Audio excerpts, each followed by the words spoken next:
If I hold up this apple, all of our frames of reference are very different, and they dictate how we define this simple fruit, this apple.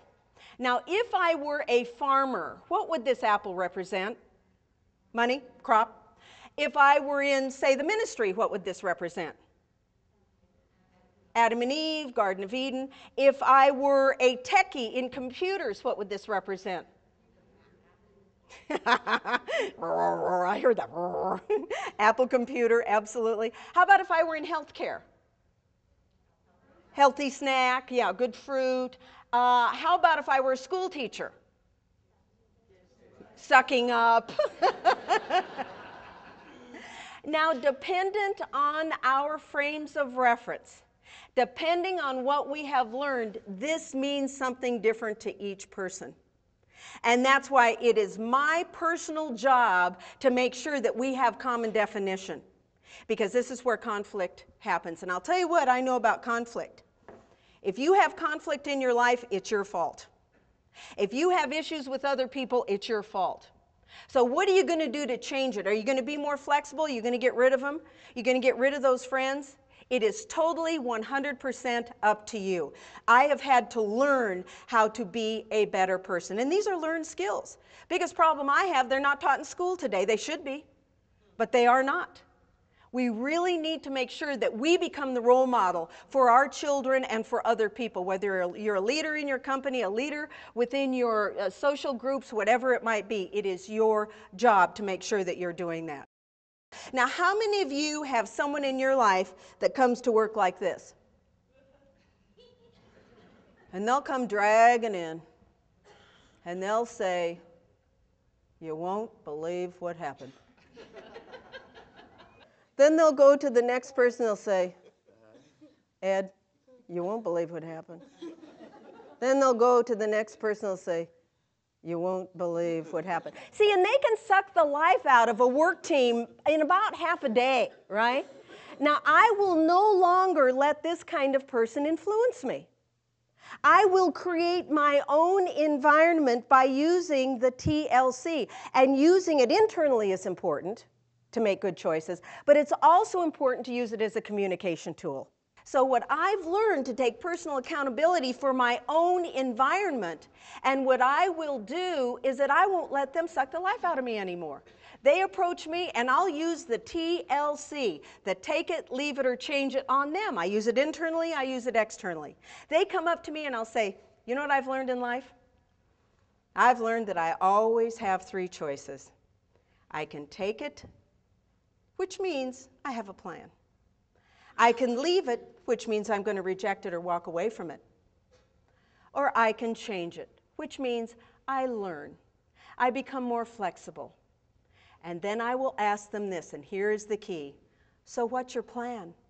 And they'll say, "Well, you know, it's a jungle out there." And I'll say, "I know. And what I've learned in life is I always have three choices. I can take it, I can leave it, or I can change it. What's your plan?" And they'll say, "Well, you know, I have no control over very much." And I'll say, "I know. And what I've learned in life is I always have three choices.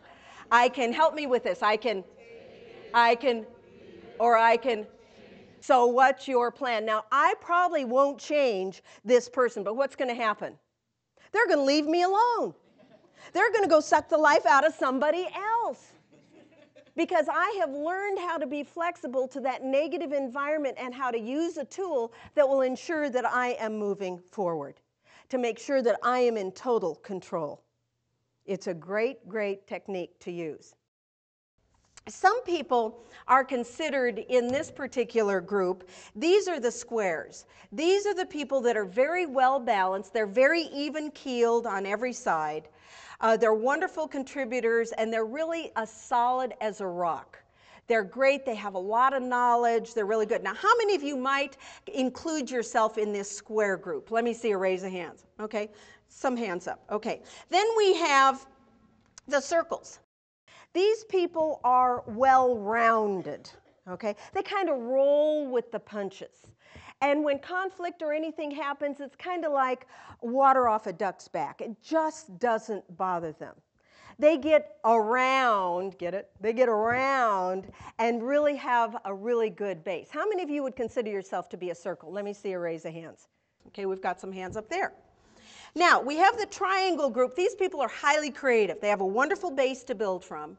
And these two sides kind of go up like a vortex. And this allows all that creativity to come in. These people are fabulous brainstormers. These people actually start change. They just don't manage change. They will be the instrument to start change. Now, how many of you think you're a triangle? Let me see a raise of hands. A lot of hands up there. Now, this is one, the diamond, that is a little bit unusual.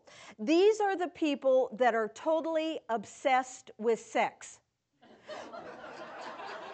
How many of you want to change your vote now? Just kidding. Actually, this whole thing about the square and the circle and the diamond and the triangle, I made it up. And I think what we have to do is be really careful of labeling people. And I think that so many times we go through the DISC, we go through the Myers-Briggs type indicator, we go through all these assessments, and then we give people labels. I think we have to look at our own flexibility. We have to have an understanding of where we are, but indeed we have to move on and be just a little bit different. Critically important for us to understand it is up to me. I have to be the CEO of myself. Now, one thing that I also know is that we have a filter in our head. I like to call this a spam filter. We all have them. And what happens is it gets filled up with debris. And I want to make sure that I open that filter of other people and that I open my own filter. It's like a gate in your mind. And you really don't get into the intelligent side of the brain until you declog that filter and you get rid of some of that spam. Let me give you a couple examples here.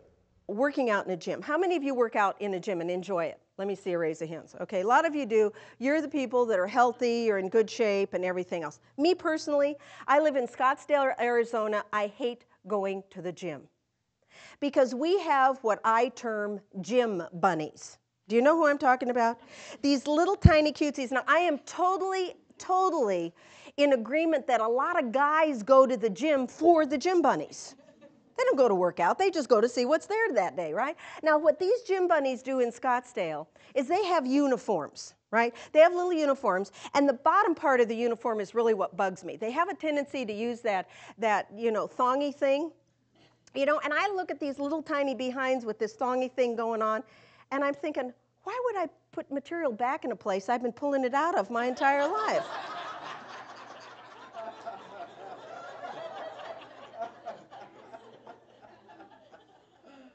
Where does that material go?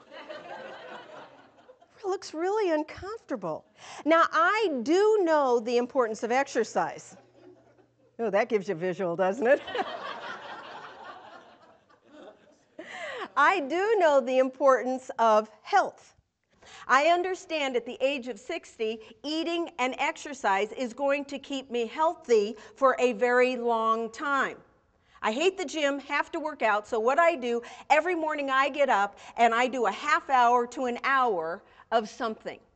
I have every videotape known to mankind, every DVD, all the equipment, all the exercise balls and the weights, and I'm always doing something. This morning I got up in my hotel room and I did a half hour of the DVD called Tighter Assets. Hey, it works. It really works. I have a sister that weighs 375 pounds and has not been out of bed in 6 years. She has made different choices. I choose to be healthy. I know that it is up to me to do that. No one else is going to do it for me. There's a technique that I like that is called the freeze frame or the stop frame, because you've got all these frames of reference. And when you come across something negative, I think it's really important for us to freeze that frame of reference and turn it into something more positive. I'll give you an example of this. When you wake up in the morning, do you look perfect? Good to go? Don't need to stop in the bathroom, brush your teeth, or comb your hair, all dressed, perfect, ready to go? My guess is not. And I'll tell you, when I get up in the morning, it's terrifying. I have been sweating all night long. The hair is glued to the side of my head. I've got this little red point going on looking a lot like Woody Woodpecker.